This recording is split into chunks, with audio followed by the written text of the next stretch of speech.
there is no struggle, there is no progress. Do you know who this was said by? Well, today we will be talking about Frederick Douglass, an important abolitionist leader. Douglass was born a slave on a plantation in Maryland. He was only 1 week old when he was separated from his mother. It was custom for slaves to be separated from their children, so Douglass was raised by his grandmother. When he was 7 or 8 years old, he was moved to Baltimore to take care of the young son of Sophia and Hugh Auld. Since Sophia had never owned a slave before, she treated him like any other child and began teaching him how to read. When Hugh found out, he got upset, saying that, if a slave learns to read, he'll be unfit to be a slave. A slave should know nothing but to obey his master. These words sank deep into his heart, and at that moment he understood the path from slavery to freedom. From there on, he had a desire to learn to read and write. Once he learned that Sophia would no longer help him, he realized that slavery was a fatal poison for both the slaves and slave owners as well. When Frederick was 15, he was sent back to the plantation. He was very unhappy. He no longer acted as a slave should.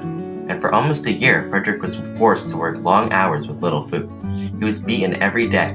One day, he fought back.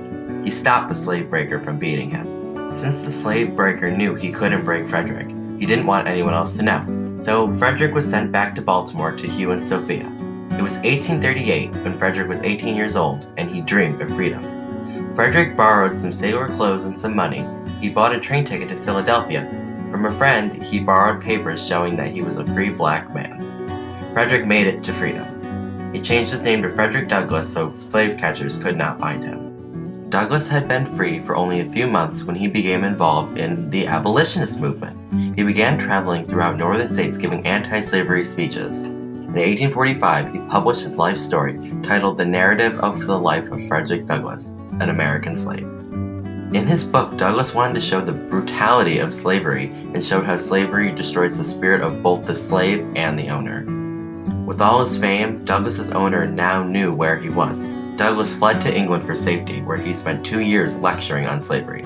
Finally, 2 English friends sent money to Hugh and bought Douglass's freedom. Douglass returned to America and he was free, but many others were not.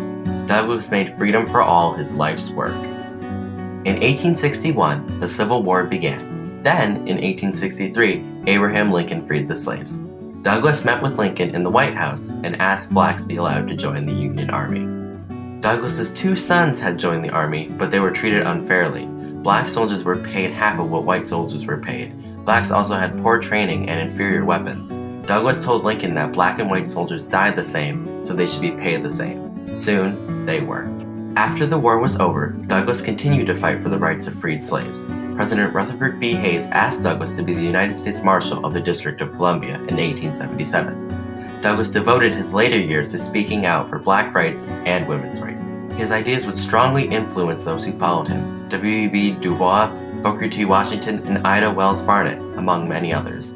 But sadly, on February 20th, 1895, Frederick Douglass passed away. No one had struggled harder for the rights of his people. Frederick Douglass was indeed a powerful voice for freedom. Here's a quick look through a door in our past and a reminder that this is always a window for our future.